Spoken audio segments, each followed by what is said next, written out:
Ada suatu demam yang menimbulkan bercak, dan dulu sebelum adanya vaksin, demam ini tuh salah satu penyebab kematian yang paling serius di seluruh dunia.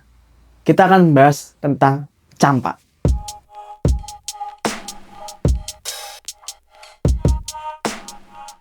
Campak atau nama lainnya morbilli atau Inggrisnya measles adalah suatu penyakit yang disebabkan oleh virus morbilli. Nah, seberapa bermasalah sih sebenarnya campak ini? Sebenarnya campak ini adalah suatu penyakit yang bisa dicegah. Tapi sekalinya kena, dia itu bisa sangat menular. Dulu, sebelum menggunakan vaksin secara luas, campak ini bisa menyebabkan kematian 7-8 juta anak di seluruh dunia di setiap tahunnya. Sekitar 1 dari 1.000 anak yang kena campak itu bisa mengalami komplikasi-komplikasi yang parah seperti radang otak yang dia bisa mengancam jiwa. Dan ini bisa dari 5-10 dari 100.000 anak itu juga bisa mengalami bekas-bekas penyakit atau sequelae jangka panjang yang juga berhubungan dengan otak. Tetapi penyebab kematian utama campak ini adalah karena infeksi pada paru atau pneumonia. Nah, selain itu, campak ini pun juga bisa menimbulkan komplikasi pada mata atau keratokonjungtivitis atau juga radang pada telinga yang bisa berujung pada tuli atau kebutaan. Nah, itu sebelum era vaksin tuh banyak sekali ya campak ya, tapi di era modern ini memang sudah ada vaksinasi yang sudah menekan seberapa banyak campaknya ini. Walaupun begitu, di era setelah vaksin ini memang masih diperkirakan ada 100.000 kematian campak secara global, terutama pada anak-anak yang belum tervaksin. Nah, kembali lagi, virus campak ini sangatlah mudah menular dan dia hanya bisa ditemukan di manusia, tidak ada di hewan. Setiap orang yang mengalami campak itu bisa menularkan hingga 14 atau 18 orang lainnya. Jadi misalkan ada 1 orang kena, nanti orang yang ketemu itu sekitar 14-18an itu bakal kena campak juga. Nah, melalui apa campak ini bisa menular? Melalui droplet dari pernafasan, atau bisa melalui udara, atau bisa dengan kontak dari orang yang campak ke orang yang sehat. Nah, virus ini bisa menular sekitar 5 hari sebelum sampai 4 hari sesudah orang itu muncul gejala campak. Jadi sebelum sakit sampai saat sakit itu, campak itu bisa menular. Nah, siapa yang paling rentan mengalami campak? Itu adalah anak-anak dan wanita hamil yang belum divaksinasi.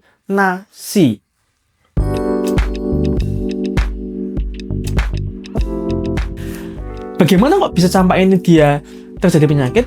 Nah, awalnya itu virus campaknya ini masuk ke dalam pernafasan kita, di mana dia akan menginfeksi berbagai macam sel-sel imun, dan virus ini akan menyebar ke kelenjar getah bening dan menyebar lagi melalui darah ke organ-organ yang jauh. Virus ini dia tuh bisa bertahan dalam sel dendritik atau sel imun kita dan ke dalam sel epitel di pernafasan, di mana dia akan menyebar lagi kalau misalkan batuk atau bersin. Di fase-fase awal, virus ini dia tuh bisa menekan pertahanan atau imunitas tubuh kita, dan juga penurunan imunitas ini bisa bertahan sampai berminggu-minggu atau berbulan-bulan, yang menyebabkan orang yang kena campak ini bisa ketularan penyakit lainnya juga. Nah, untuk mendiagnosa campak, WHO itu mendefinisikan campak itu adalah siapapun yang mengalami demam, bercak-bercak makulopapular, intinya ya bercak-bercak kemerahan, batuk, koriza atau pilek, dan konjungtivitis atau radang pada mata.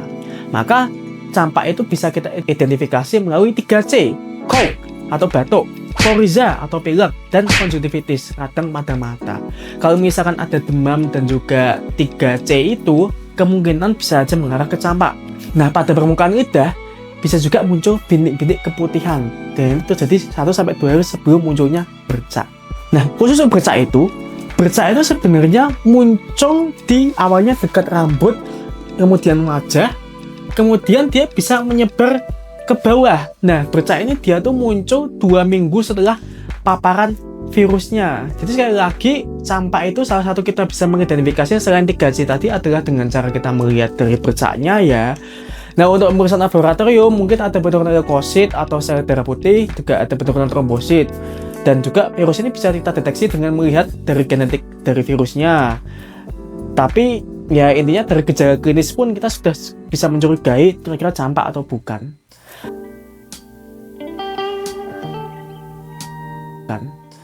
Nah, sejauh ini itu masih belum ada obat yang bisa mengobati campak.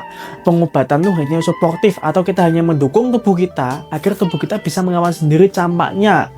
Nah, selain itu kita bisa juga berikan obat untuk menangani demam atau gejala-gejalanya.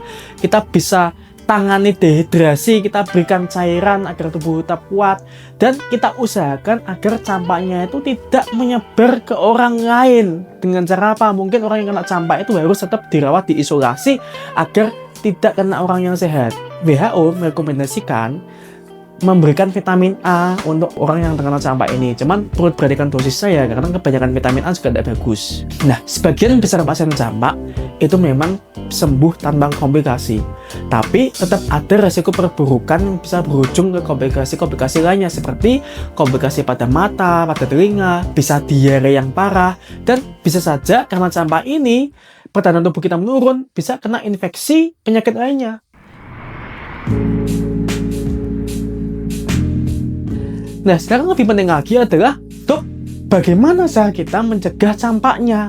Nah, campak itu paling penting dicegah dengan vaksin. Itulah mengapa waktu kita kecil itu ada program vaksin, terutama untuk campak ini namanya vaksin MMR atau vaksin measles, mumps, rubella. Campak itu namanya Inggrisnya measles.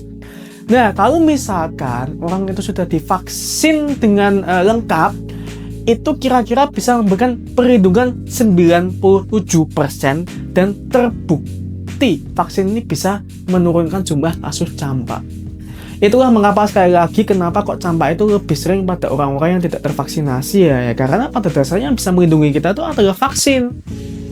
Nah, itu sayangnya ya di dunia ini tidak semua orang, tidak semua daerah itu masih tersedia vaksin yang luas, dan juga mungkin ada beberapa orang yang tidak setuju dengan vaksin. Nah, itu ya bisa meningkatkan risiko terjadinya campak.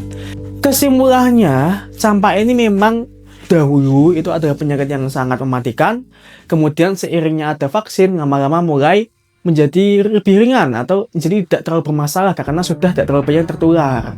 Maka salah satu pencegahan yang paling baik adalah pastikan Anda atau anak Anda semuanya itu sudah menjalani vaksinasi dengan lengkap. Harapannya tanpa kita harus melakukan pencegahan apapun, kalau sudah divaksin itu sudah terhindar dari campak. Kalau misalkan Anda ragu apakah ada suatu demam yang mengarah campak, segera periksakan ke dokter agar bisa diberikan obat dan juga untuk mencegah tidak tertular ke orang lainnya. Jadi begitu yang bisa saya sampaikan tentang campak. Saya harap semua yang menonton video ini selalu sehat. Dan kalau misalnya ingin melihat saya membahas penyakit-penyakit lainnya, jangan lupa untuk subscribe. Terima kasih dan sampai jumpa di video berikutnya.